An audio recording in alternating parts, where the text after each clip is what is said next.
Hello students, welcome to Paritran classes. आज हम पढ़ने वाले हैं नेक्स्ट लेक्चर के बारे में, जिसमें हम ये जानेंगे कि डोमिनेंट और रिसेसिव ट्रेट्स होते क्या है। इससे पहले वाली क्लास में बेटा हमने क्या पढ़ा था? इससे पहले वाली क्लास में हमने 7 कॉन्ट्रास्टिंग ट्रेट, ठीक है, वो पढ़ा था कि कैरेक्टर्स जो होते हैं वो क्या होते हैं। उसके 14 कॉन्ट्रास्टिंग ट्रेट्स पढ़े थे, मतलब 7 ऐसे कैरेक्टर पढ़े थे बेटा, 7 कैरेक्टर्स, और उसके क्या थे? 40 ट्रेड्स थे। ट्रेड्स मैंने आपको बताया है, इन दोनों के बीच का डिफरेंस अगर आपको जानना है तो आप जस्ट इसके पहले वाले लेक्चर में देख सकते हो। तो अभी मैं स्टार्ट करने वाली हूँ कि डोमिनेंट ट्रेड होता क्या है। ठीक है, डोमिनेंट का मतलब तो आप लोग जानते ही हो। ठीक है, जो जो खुद को एक्सप्रेस कर पाए, वो क्या होता है? जो खुद को किसी किसी दूसरे फैक्टर के प्रेजेंस में या किसी दूसरे जीन के प्रेजेंस में अपने आप को एक्सप्रेस कर पाए, वो होता है डोमिनेंट। ठीक है, और जो अपने आप को एक्सप्रेस नहीं कर पाए, ठीक है, और वो दब जाए, वो सप्रेस हो जाए जो जीन, वो होता है रिसेसिव। तो देखो, उसी तरह ट्रेट्स भी होते हैं, कुछ डोमिनेंट होते हैं। जैसे कि मैंने कल आप लोग को बताया था, पिछली क्लास में आप लोग को बताया था कि टॉल और डॉफ के बीच में हम क्या करवा रहे हैं? टॉल और डॉफ के बीच में हम क्रॉस करवाए। तो टॉल और डॉफ जो था बेटा, वो ट्रेट था। किसका ट्रेट था? ये ट्रेट है, ये भी ट्रेट है बेटा, ये भी ट्रेट है ना। इसके बीच क्रॉस करवाते हैं, लेकिन ये दोनों स्टेम हाइट से रिलेटेड है। स्टेम हाइट क्या है? It's a character. तो एक कैरेक्टर के दो ट्रेट होते हैं। और अलील की बात करूं तो ये देखो, स्टेम हाइट का एक जीन ये है, एक जीन ये है। ठीक है, तो different form of a gene. ठीक है, किसी टॉल का दो अलग अलग फॉर्म जीन का, उसको क्या कहते हैं? एलील कहते हैं। अब देखो, the traits that are express themselves in an organism in every possible combination. तो अगर आप टॉल और डॉफ को क्रॉस करवाते हो तो F1 जनरेशन में बेटा आपको क्या देखने को मिलता है? सिर्फ और सिर्फ टॉल देखने को मिलता है 100%। इसका ये रीजन होता है, जो जीन आता है बेटा, देखो मैं आपको बताती हूँ कि जो जीन आता है वो कैसे आता है। जैसे ये टी है, इसको क्रॉस करवा रहे हैं इसके साथ, तो ये टी एक गैमेट इधर से आया, एक गैमेट इधर से आया, और ये कॉम्बाइन करता है, मतलब एक मेल पेरेंट से एक फीमेल पेरेंट से। ठीक है, प्लांट के केस में भी ऐसा होता है। और पी, जो गार्डन पी मेंडल ने चूज किया था, वो बाइसेक्सुअल था, तो उनको क्रॉस पॉलिनेशन भी कराना नहीं पड़ा। ठीक है, अब देखो, टी टी मैंने बोल दिया, तो अच्छा देखो, एक बड़ा वाला टी है, एक छोटा वाला टी है। तो जो बड़ा वाला टी है, जो डोमिनेंट कहते हैं, उसको कैपिटल लेटर से डिनोट किया जाता है वो।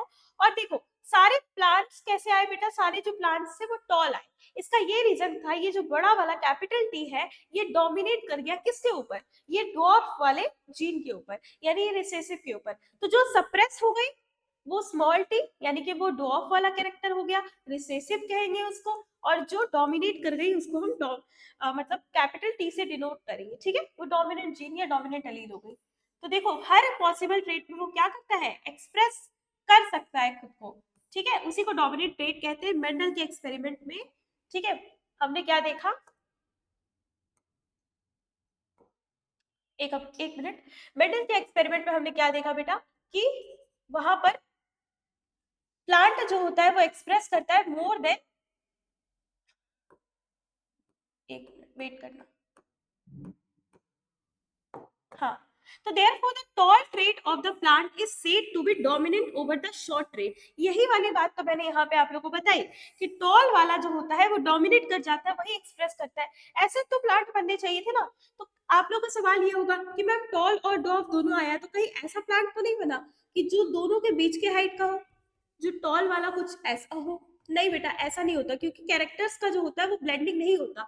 जो टॉल का हाइट है, ऐसा वाला टॉल का जो हाइट है, उसी सेम हाइट का क्या बनता है? ये भी बनता है। ठीक है, तो इसका मतलब है, इसीलिए मेंडल को दिक्कत हो रही थी, कंफ्यूजन हो रहा था कि F2 जनरेशन में 3 टॉल और 1 डॉफ कैसे आ गया, क्योंकि उनको बाहर से देखने पर जो फिनोटाइपिक कैरेक्टर है, जो वो देख के बता रहे हैं, वो बाहर से देखने पे उनको क्या लग रहा था? ये तो टॉल ही है, तो इसके पास भी ये जीन होगा, जबकि ऐसा नहीं था। इनके पास हाइब्रिड हेट्रोजाइगस वाला जीन देखा गया। इसका मतलब देखो, ये कंडीशन जो सेम सेम होती है उसको कहते हैं होमोजाइगस, और जो डिफरेंट डिफरेंट होती है उसको क्या कहते हैं? हेटेरोजाइगस। ठीक है, अब ये समझ में आ गया। अब आते हैं रेसेसिव पर। ठीक है, तो ये बात ध्यान रख लो, इसको हम कहते हैं होमोजाइगस, और ये होता है बेटा हेटेरोजाइगस। अच्छा, हेट्रोजाइगस कंडीशन में जो अपने आप को एक्सप्रेस कर पाए उसी को हम क्या कहते हैं, dominant trait. The trait which is expressed in heterozygous condition, then it is called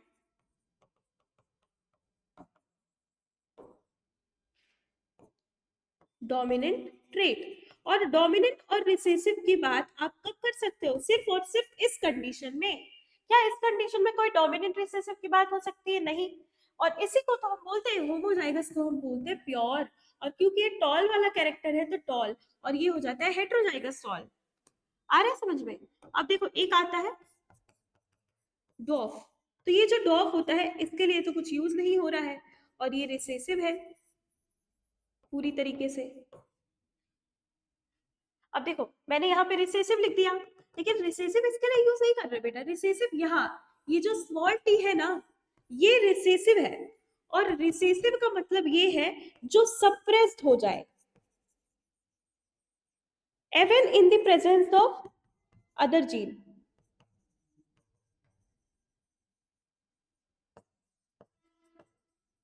या अदर फैक्टर के प्रेजेंस में या अदर ट्रेट के प्रेजेंस में सप्रेस हो जाए, तो which is not express. Not express मतलब suppress, suppressed in the presence of a dominant allele is known as recessive. यही होता है रिसेसिव। तो जब भी आपको बोले कि डोमिनेंट रिसेसिव क्या है, तो हेट्रोजाइगस कंडीशन में जो अपने आप को एक्सप्रेस कर पाएगा, कौन कर पाएगा, कैपिटल लेटर वाला कर पाता है। और जो नहीं कर पाता है वो क्या हो जाता है, रिसेसिव हो जाता है। ठीक है, अब आते हैं नेक्स्ट पे। अब हम पढ़ने वाले हैं बहुत ही इंपॉर्टेंट, जिससे क्वेश्चन आते हैं, कई सारे क्वेश्चन आते हैं, और ये होता है मोनोहाइब्रिड क्रॉस। ये आपको एग्जाम में दिख ही जाएगा, या तो उसका रेशियो पूछेगा या तो उसको 3 मार्क्स में बनाने में आता है ये क्वेश्चन प्रॉपर, या तो आपसे एमसीक्यूज आ सकते हैं। एमसीक्यूज में रेशियो वगैरह पूछ सकते हैं आपसे कि क्या है इसका रेशियो। यहाँ पे गलतियां होने के चांसेस होते हैं, क्योंकि इसको समझने के लिए हमको प्रॉपर वे में, तो बोर्ड की कॉपी में इसको कैसे लिखना है मैं वो आपको सिखाऊंगी कि मोनोहाइब्रिड क्रॉस होता क्या है। अच्छा, मोनो का मतलब क्या होता है बेटा, वन। मोनोहाइब्रिड क्रॉस, मोनोहाइब्रिड मतलब आप बेसिकली आप देखो तो मोनो का मतलब होता है एक कैरेक्टर। तो जहां पे एक कैरेक्टर चूज किया गया है, वन कैरेक्टर को हम चूज करते हैं और उसकी पढ़ाई करते हैं, तो उसको बोलते हैं मोनोहाइब्रिड। और क्रॉस करवाना मतलब, क्रॉस करवाना मतलब इसके और कोई एक प्लांट को दूसरे प्लांट के साथ फर्टिलाइजेशन करवाना। ठीक है, when only one character is considered while crossing two organisms, then such a cross is known as monohybrid cross। अच्छा, डाइहाइब्रिड भी आपके सिलेबस में है, तो डाई में 2 कैरेक्टर चूज करते हैं और मोनो में सिर्फ एक कैरेक्टर चूज करते हैं। आ रहा है समझ में। The ratio of the characteristics arising of the cross F2 generation is monohybrid ratio. तो कह रहा है F2 में जो निकलता है तो उसको मोनोहाइब्रिड रेशियो कहते हैं। अच्छा, F1 में क्यों नहीं निकलता है मैम, ये बहुत ही अच्छा क्वेश्चन है, तो मैं आपको बताती हूँ। देखो मोनोहाइब्रिड क्रॉस में आप कैसे लिखोगे, सबसे पहले लिखोगे कैरेक्टर। कैरेक्टर मान लो आप स्टेम की हाइट ले रहे हो, ठीक है, उस कैरेक्टर के 2 ट्रेट है, तो आपने ऐसे ट्रेट लिख दिया, ट्रेट्स लिख दिया, ट्रेट्स में एक टॉल लिख दिया जिसके जीन को आपने यहाँ डिनोट कर दिया, एक डॉफ लिख दिया जिसको शॉर्ट कहते हैं, डॉफ यूज होता है। ठीक है, इसके बाद आपने यहाँ पेरेंट्स लिखा,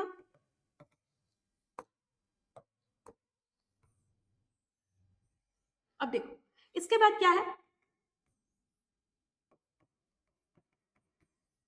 एक को मेल बना दो, एक को फीमेल बना दो। ठीक है, इसके बाद गैमेट लिखोगे। गैमेट हमेशा होमोजाइगस कंडीशन में से एक जाता है, तो इधर से एक आ गया और इधर से एक आ गया, फिर ये गैमेट कंबाइन करता है मेल की तरफ से, जो बोलते हैं हाफ मेल, और हाफ फीमेल की तरफ से आता है, कंबाइन करके हेट्रोजाइगस कंडीशन बनता है। और यही कंडीशन को कहते हैं फर्स्ट फीलियल जनरेशन। मैंने स्टार्टिंग की क्लास में आपको बताया था, फीलियल मतलब ऑफस्प्रिंग या प्रोजेनी को कहते हैं। पहले जनरेशन की जो ऑफस्प्रिंग होंगे बेटा वो क्या होंगे, F1 जनरेशन होंगे। और पहले में देखो एक टॉल है एक डॉफ का जीन है ना, दोनों जीन है। लेकिन अगर यहाँ पे आप टॉल बनाओगे तो जो ये हाइट की है बेटा, वही इसी हाइट की टॉल यहाँ पे भी बनने को दिखती है। ऐसा नहीं है कि ये कुछ मॉडरेट सा टॉल है, ऐसा नहीं करना है। ठीक है, तो इसका मतलब ये 100% टॉल बनता है। अच्छा 100% में कोई रेशियो निकलता है क्या? बिल्कुल नहीं।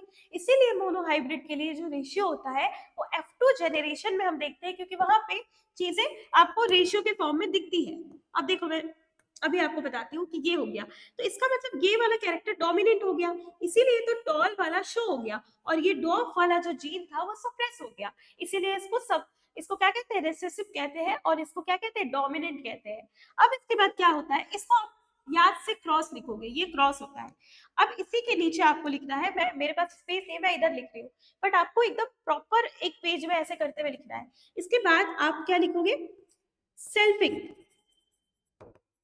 सेल्फिंग between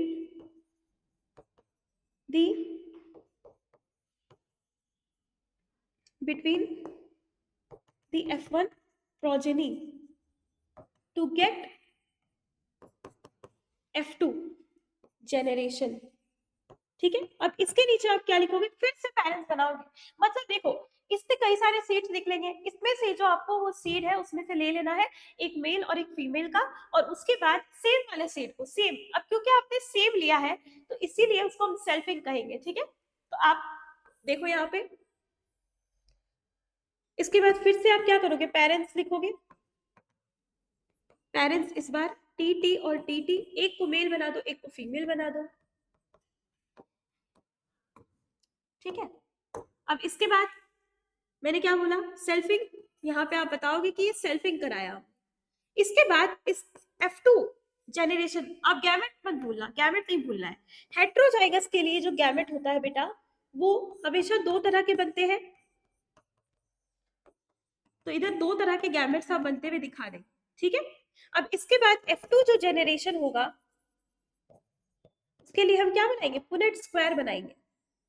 बहुत ध्यान से समझना है कि उसके लिए हम पुनेट स्क्वायर बनाएंगे। देखो यहाँ पे मैं बना रही हूँ F2 जनरेशन।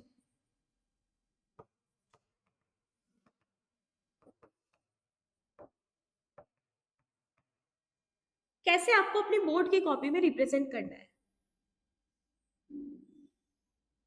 ठीक है, एक तरफ ऊपर के साइड में ध्यान रखिएगा, ऊपर के साइड में आपको मेल का बनाना है और इधर फीमेल के लिए बनाना है, और ये ऐसे कर लेना है। अच्छा दो बने थे, हेट्रोजाइगस बने थे ना, ऐसे करके दो दो तरह के गैमेट्स बन रहे थे, एक इधर एक इधर। आपने एक को मेल बना लिया, एक को फीमेल, तो टी एक जगह प्लेस कर दो। अच्छा एक जगह इधर, तो चार तरह के पॉसिबिलिटी दिख रहे हैं हमें। ठीक है, पहला इसको करोगे तो ये आ जाएगा टॉल। तो क्या ये प्योर टॉल है? होमोजाइगस टॉल जिसको मैंने सिखाया है आपको। अच्छा ये वाला जो टॉल है वो टी वाला टॉल है, और ये वाला जो टॉल है ये भी हेटेरोजाइगस टॉल है। हेटेरो, ये भी हेटेरो टॉल है, और ये वाला जो है बेटा ये डॉफ है। तो एक डॉफ बन जाता है। तो बाहर से जब देखा मेंडल ने, जब बाहर से देखा तो मेंडल को क्या दिखाई दिया कि तीन जो प्लांट है बेटा वो तीनों सेम हाइट के प्लांट है। होमो और सॉरी, हाँ प्योर और हेट्रो से मतलब नहीं है, सेम हाइट के थे। तो ये बाहर से देखने पर, ठीक है, फिनोटाइपिक मतलब इजिली ऑब्जर्वेबल कैरेक्टर, इसका मतलब होता है जो बाहर से देखने पर हमें पता चले वो वाले कैरेक्टर। तो इजिली ऑब्जर्वेबल कैरेक्टर हमें दिखाई दिए, तीन टॉल दिखाई दिए, तीन टॉल, और एक जो दिखा वो हमें क्या दिखा? डॉफ। तो बाहर से देखने पर फिनोटाइपिक रेशियो हमारा क्या बन गया? 3:1, मतलब तीन टॉल और एक डॉफ। ये समझ में आ गया। लेकिन जब हमने ये वाला पुनेट स्क्वायर बनाकर देखा और हमने जीन्स देखा, जीन्स के अकॉर्डिंग देखा, तो हम बनाए क्या? Genotypic ratio. और जब जीनोटाइपिक रेशियो की बात आएगी तो आप देखो, एक आपका टीटी है बेटा और साथ में दो आपका हेट्रोजाइगस टॉल है, हेट्रोजाइगस टॉल, और ये कैसा है? Homozygous tall. ठीक है, और ये कैसा है? डॉफ। कितना है बेटा? 1 है। तो कभी कभी आपसे पूछना है कि बताइए टीटी F2 जनरेशन में टीटी और टीटी का क्या है रेशियो? तो आप देखो ये तो 1 है, ये भी 1 है। ठीक है, अगर आपसे पूछ ले कि टीटी और टीटी का बताइए तो आप क्या लिखोगे? 1:2। या फिर टी या फिर टी का बताइए, तो आप क्या लिखोगे, ये 2 है और ये 1 है। तो कैसे भी करके आपसे रेशियो पूछ सकता है, बस आपको याद रखना है कि जीनोटाइपिक रेशियो 1:2:1 होता है और इसी फॉर्मेट में लिखना है। ऐसा नहीं है आप इसको इधर लिख रहे हो फिर बता रहे हो 1:2:1। ठीक है, फॉर्मेट यही होना चाहिए। तो आज के लिए मोनो हाइब्रिड क्रॉस काफी है, अगली क्लास में हम मिलेंगे तो डाई हाइब्रिड पे बात करेंगे। Thank you so much.